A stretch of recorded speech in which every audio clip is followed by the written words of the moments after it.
میں مفتی عبدالباطن صاحب جو ہمارے آج کے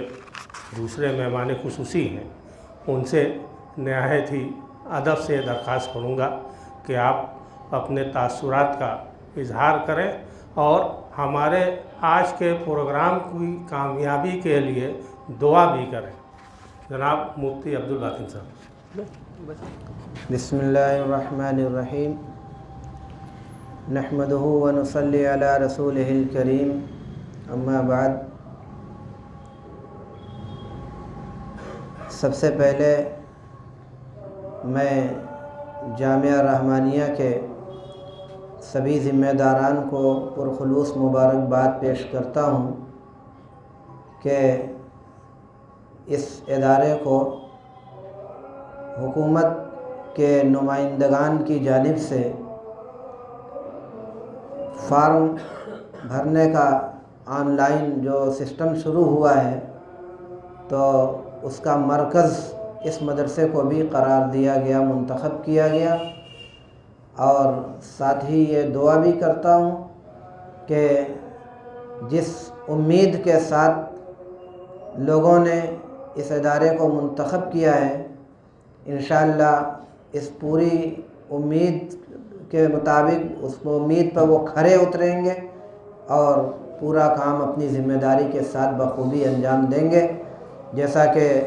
ہمارے مہمان خاص ڈی ایم او صاحب نے بھی ہدایت کی ہے اور ہمارے ناظم صاحب جناب حامد علمی صاحب نے بھی اس کا اظہار کیا ہے۔ اور یہ حج کا جو فارم امسال آن لائن بھرنے کا جو سسٹم بنایا گیا ہے، تو گزشتہ کچھ دقتیں اور پریشانیاں ایسی سامنے آئیں جس کی وجہ سے حکومت نے مجبوری کے عالم میں یہ فیصلہ لیا کہ پچھلی جو صورت تھی فارم آف لائن بھرنے کی، اب اس کا آن لائن کیا جائے تاکہ حاجیوں کو بھی اور حج کمیٹی کے ذمہ داران کو بھی گاہے گاہے جو کبھی دقتیں اور پریشانیاں آ جاتی تھیں تو اس کا ازالہ کیا جا سکے۔ تو ہمیں امید ہے کہ اس منصوبے کو جو اختیار کیا گیا ہے، انشاءاللہ عازمین حج کو بھی اس سے راحت محسوس کریں گے اور جو ذمہ داران حج کمیٹی ہیں وہ بھی اسے راحت محسوس کریں گے۔ جہاں تک دقت اور پریشانی کی بات ہے تو جو چیز پہلی مرتبہ آتی ہے تو ہر چیز میں دقت آتی ہے۔ اب آج سے 11 سال پہلے لوگ حج میں جایا کرتے تھے، 11 سال پہلے تک، یعنی 12 سال کہہ لیجئے کہ 12 سال پہلے تک تو بالکل تصور بھی نہیں تھا کہ حاجیوں کو پاسپورٹ بنوانا پڑے گا، بغیر پاسپورٹ ہی کے لوگ حج کر لیا کرتے تھے، اور حج کمیٹی کی طرف سے ایک خصوصی کارڈ جاری کیا جاتا تھا جو پاسپورٹ کے قائم مقام ہوتا تھا۔ لیکن بعد میں 2009 میں پاسپورٹ کی ابتدا ہوئی اور جن کے پاس پاسپورٹ ہوئے ٹھیک ہے، نہیں ہوئے تو تھوڑا سا ایسے ہی بھی چل جایا کرتا تھا۔ 2010 آتے آتے تو بالکل ہی لازم قرار دیا گیا، اور جب 2009 اور 10 میں پاسپورٹ کی جب ضروری ہونے کا جو آیا تو اس وقت بھی لوگوں کو کچھ دقتوں کا سامنا کرنا پڑا تھا، اب بڑی پریشانیاں لوگوں کو ہوئی تھیں اور طرح طرح کی باتیں لوگ آ رہے تھے کہ بھئی ناگواری کا بھی کچھ اظہار لوگوں نے کیا تھا، لیکن اب یہ چیز ایک عادت سی پڑ گئی۔ اب ایسا ہوتا ہے کہ پہلے لوگ پاسپورٹ بنواتے ہیں تب جا کر درخواست دیتے ہیں، اور یہی بہتر بھی ہے۔ اب وہ دقت ختم ہو گئی، اب پاسپورٹ والی دقت نہیں سمجھ میں آتی، بلکہ اب ایک آسانی پیدا ہوگی، اس کی طرف توجہ نہیں جاتی۔ اسی طریقے سے آن لائن جو فارم کی خانہ پوری کا معاملہ ہے، تو ابھی بھی ہو سکتا ہے کچھ لوگ دقت محسوس کریں، لیکن یہ چیز جب عام ہو جائے گی اور ہر سال اس پر عمل ہونے لگے گا تو انشاءاللہ یہ بھی دقت آسانی کے اندر سے تبدیل ہو جائے گی، اس کے اندر آسانی پیدا ہو جائے گی۔ یہ مدارس ہمیشہ دینی خدمات کے ساتھ ساتھ رفاہی اور سماجی خدمات بھی روز اول سے ادا کرتے چلے آ رہے ہیں، اور ہر مدرسہ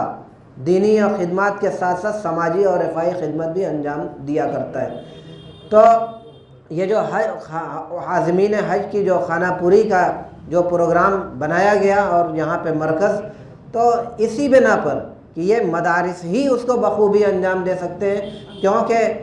خدمت خلق ان کی فطرت کے اندر اور ان کے مزاج میں شامل ہوا کرتی ہے۔ تو یہ حکومت نے جو فیصلہ لیا ہے کہ انہیں مدارس کو یہ خدمت سونپی جائے، تو ایک طریقے سے ہم حکومت کے بھی شکر گزار ہیں کہ انہوں نے مدارس کو اس لائق سمجھا، اور مدارس کی جو روح ہے، مدارس کا جو مزاج ہے، اس مزاج کو حکومت نے تسلیم کیا اور اس کو سمجھا، اور اس کا نتیجہ یہ کہ انہوں نے اپنے کسی ماتحت اداروں کو بھی یہ خدمت سپرد کر سکتے تھے، لیکن اس کے لیے انہوں نے اس کا نہیں بلکہ ہمارے مدارس کا انتخاب انہوں نے کیا۔ تو اس سے یہ سمجھ میں آتا ہے کہ مدارس کی جو وقعت ہے، مدارس کی جو قدر و قیمت ہے، وہ ارباب حکومت کو بھی اب سمجھ میں آنے لگا ہے۔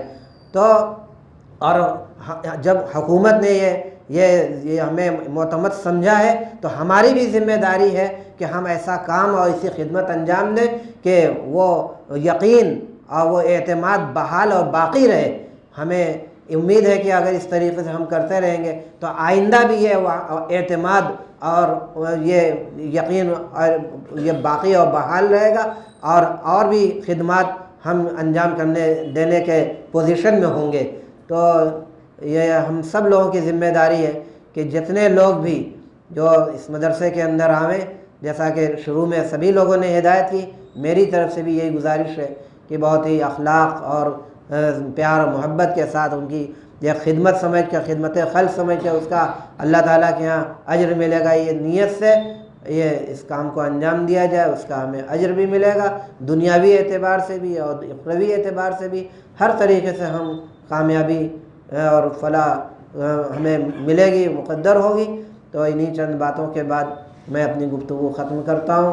اور آخر میں اپنے اس ادارے کے ذمہ داران کا میں شکر گزار ہوں کہ اس پرمسرت موقع پر ان حضرات نے اس ناچیز کو یاد رکھا۔ اللہ رب العالمین آپ حضرات کی ان خدمات کو قبول فرمائے، جملہ شرور و فتن سے ادارے کی اور تمامی ذمہ داران کی پورے طور پر حفاظت فرمائے، آمین۔ وما علینا الا البلاغ۔